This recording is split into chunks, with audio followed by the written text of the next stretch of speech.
another episode of The Effective Statistician. Today I want to talk a very, very common misunderstanding in communications when it comes to leadership. When I talk about leadership, then there's a lot of misunderstandings very often, because there are at least two types of leadership. And I want to discuss these two different types of leadership today. The first type of leadership is what we very often see in companies as what leadership is defined as. It is about people management, it is about hierarchies, it is about how many people report to you directly or indirectly, this type of leadership.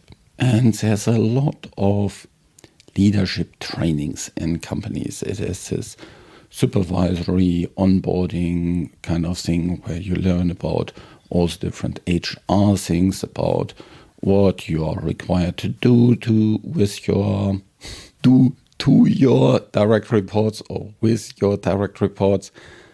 Sometimes it's a little bit more what you do to your direct reports than what you do with your direct reports. But you learn about all the things in terms of which forms you need to fill in, how the onboarding process works, how you fire people. Yeah, there's this modern term, let go of people, but that is a euphemism, I think. And then there is this other type of leadership. And that is what Gary and I call in our leadership training emergent leadership. The difference between these two types of leadership is where the power comes from. And here I speak in terms of power, in terms of how much you have power to influence people. Influence in terms of how you can make them do something. As an assigned leader, as a person who has a title, who has given authority from the organization to lead a group, a department, whatever, you get the power from the organization. The organization decides, okay, you are now the boss. You are now the team leader, the group leader, whatsoever. And then the organization gives you the power to make decisions for what the people that report to you should do. To set goals and give feedback and decide on salary and all these kind of different things. And that is assigned leadership. Problem here is that the power can be taken away at any moment. Every day, someone could walk into the office of such an assigned leader and say, as the organization decided, you don't deserve this position anymore, and we have a new person that just is coming here with me, and that is a new leader. That's it. Power gone. All the power is then coming just from the title, the position. And that is assigned leadership.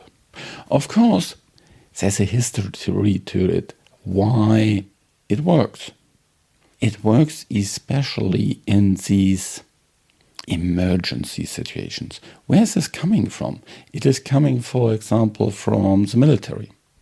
And there, very often, it is about speed of decisions, and there's no discussions on the battlefield. There is command and order. Do it now. If you think about the Royal Navy a couple of 100 years ago, you are on a ship somewhere in the ocean, and this is a sailing ship, and there are the pirates, or there's another military ship, and you fire cannons against each other, like in these movies. And it is about fast decision making. And then you actually need this kind of power. However, in our typical settings, is not that. big of an emergency.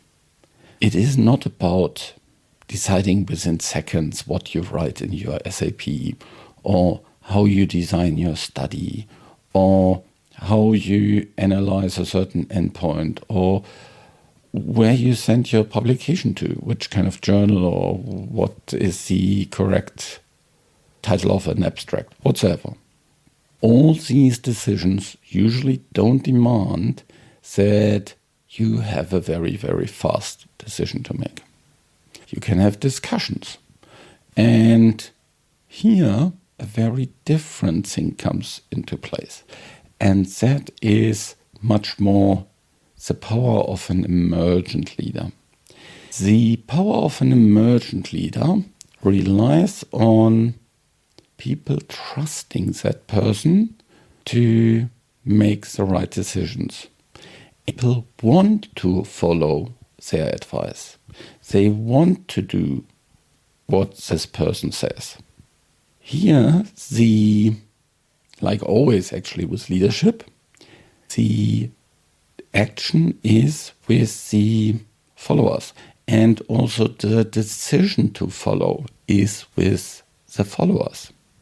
The followers act on the ideas of the leader. And that is emergent leadership. Now this happens, for example, if you as a statistician, you think about, we need to design the study differently. It would be much better to have an adaptive design, because then we could save a lot of sample size potentially, and therefore we should go for an adaptive design. And yes, there are potentially some regulatory hurdles. The potential upside definitely are worth going for it. As a statistician, you are usually not in a position to tell people what to do. You need to convince people what to do. And that is what Gary and I call immersion. People follow you because they trust you and they understand your ideas, they understand the benefits for the team, for themselves, and therefore they decide to do these kind of things. The interesting thing here with the power is that the power comes from within you as an emergent leader. And nobody can walk into the door and just say, oh, you don't have this power anymore.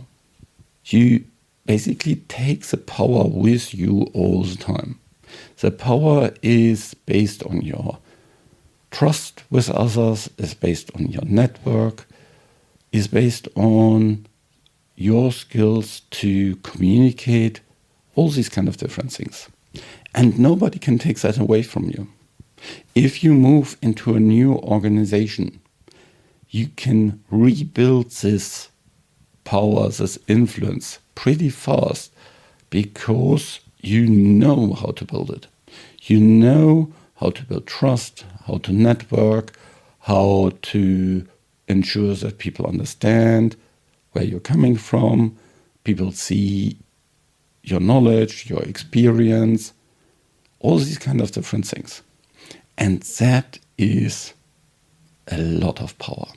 Now, these two types of power are not mutually exclusive.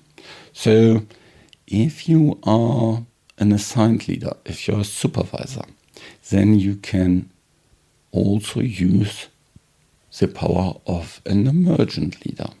Instead of telling people what to do, you convince them to do.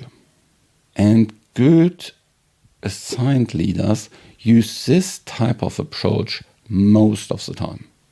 The tricky thing is that they can never be really sure why people in their team follow them. Is it because of their title or because they were successful in convincing them? That is a little bit of a tricky thing. They can only see that once they get out of the position if people still want to follow them. Then they had really the power of an emergent leader. Otherwise, it was just their assigned leadership role. assigned leadership also rarely works well in these more voluntary setups. Like if you think about one of our scientific organizations like PSI or FSPI or BBS or the ASA or any of these ones. We rely on emergent leadership pretty much all the time. Yeah, the of the organization cannot just tell people what to do because people are in this organization voluntarily. They can leave any time. Of course, these organizations have a process to still kind of elect people and for that reason gives them power from the organization to make certain decisions. But this is a little bit more like, okay, we understand that certain tasks should be decided at certain levels, and therefore we agree that this person should make the decision in terms of, let's say, budget, and this person should take care of contracts, and this person should take care of communications whatsoever. It's a little bit of a mix of assigned and emergent leadership. Now, there are different tools that both of these leadership styles use. So communication and all the different tools within communication are very often used by both types. Well, there's certain types that, of course, only one can use. For example, a command you can only use as an assigned leader. Feedback you could potentially use both as an assigned leader, for sure, and as an emergent leader. There's a very important tool that assigned leaders must use. Well, some of the bad ones don't use it, and that emergent leaders really can leverage as well. And these are one-to-ones. The goal of one-to-ones for assigned leaders is really to build trust with their direct reports. Now, the bad ones don't know that, and therefore they don't see the value in having regular one-to-ones. And when I say regular, I mean that at least once a week. Yeah, and the bad ones, they speak with their direct reports whenever they want to speak to them. Maybe that's once a month, maybe that is only on demand, whatsoever. And then they worry, why don't they do what I tell them? Well, because there's no trust. Now, one-to-ones you can use as an emergent leader as well. As an emergent leader, you can set up one-to-ones with lots of different peoples. You can set up one-to-one with the physician you're regularly working with a medical writer you always work with the whoever. Set up one-to-ones with those people where you need to build trust with, where you need to have a good relationship so that they act on your ideas. In these one-to-ones, you can build trust if you do them correctly. The next thing that you need to have is goals. As an assigned leader, it is one of the most important tasks for you to make sure that there are goals for your team and for all the different individuals. Now, Peter Drucker says you need to make sure that there are goals. And by the way, Peter Drucker is one of the leadership gurus that most of the literature that we have about leadership is based on.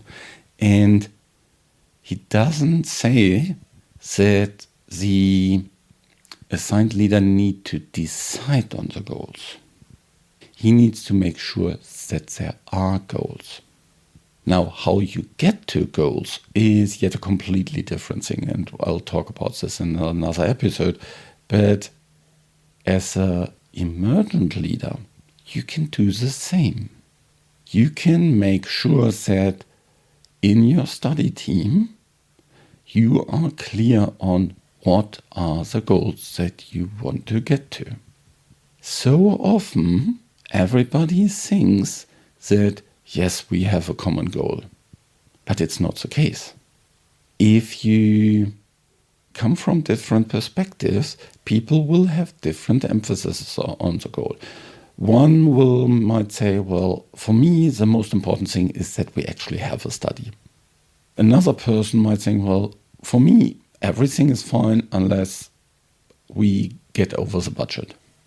The next person says, well, I want to have a quality decision. What is really the goal here? Especially when there's a lot of debate and a lot of backwards and forwards, it might be the case that there's no common goal, or at least a good understanding of what the common goal is for everybody. So make sure that when you work in a project team, you are clear on what is your goal. Do you want to have this compound get approved in the broadest population possible? Or do you want to get it approved really, really fast? Do you want to absolutely make sure that you stay below a certain budget threshold? Do you need to be faster than the competition? What are the most important things that you care about? So having one-to-ones is one important tool for assigned leaders. Having goals is another important tool for assigned leaders, and both can be used by emergent leaders as well. And the next is feedback. Now, the goal of feedback is to reinforce good behavior and stop or change bad behavior or unwanted behavior. And this is something that is primarily actually be decided by the assigned leader. What is wanted behavior and what is unwanted behavior from the organizational perspective. So as an assigned leader, you need to provide feedback all the time. And if you do it correctly, it works. I'll speak about this also in a later episode. As an emergent leader, you will probably not use feedback so much. You can't really tell others what is wanted and what is unwanted behavior unless you have a lot of trust. Actually, you need always a lot of trust to provide feedback. It then only works if the other person, the feedback receiver, really wants to grow, really wants to learn, really wants to become better. Then you can be in the position to provide feedback. Otherwise, it might be really, really weird. Imagine you go to your physician and you say, "May I give you some feedback?" And the physician says, "Yes." And then you say, "Hey, how you started the presentation today with the story, that was really, really good. It allowed me to get really fast into the presentation and stay always on top of the presentation." Sounds a little bit like a weird idea.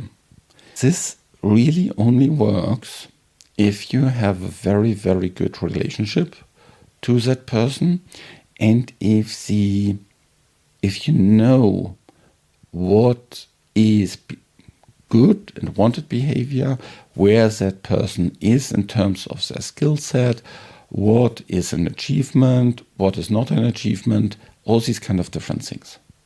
Only works in these situations. So be aware about these different tools. And if you are an assigned leader, then you absolutely need to master these three tools: one-to-ones, setting goals, and feedback. And they also go together very, very nicely in that basically you need to have all three of them, because if one of them is missing, it doesn't really work. So that is something that I will talk about in another episode. Okay, so today I refer to a lot of future episodes. So stay tuned for more of these Friday episodes to come. If you like these episodes and if you benefit from it, please tell your colleagues about it. I record these episodes to help us as statisticians, as data scientists, as programmers, to have a bigger influence in the organizations. To make sure that we can create the evidence that is needed to make the right decisions, whether that is to run a new study, whether that is to stop a compound, whether that is on the regulatory side to approve a product, or the payers or the physicians or even the patients, that all of them have the right evidence at the right time, in the right format to make the right decisions for patients. And I strongly believe that we as statisticians need to work on our leadership skills here. And here I speak about both the emergent and the assigned leaderships. So if you like these podcast episodes, then please tell your colleagues about it so that more and more can learn and improve their leadership skills.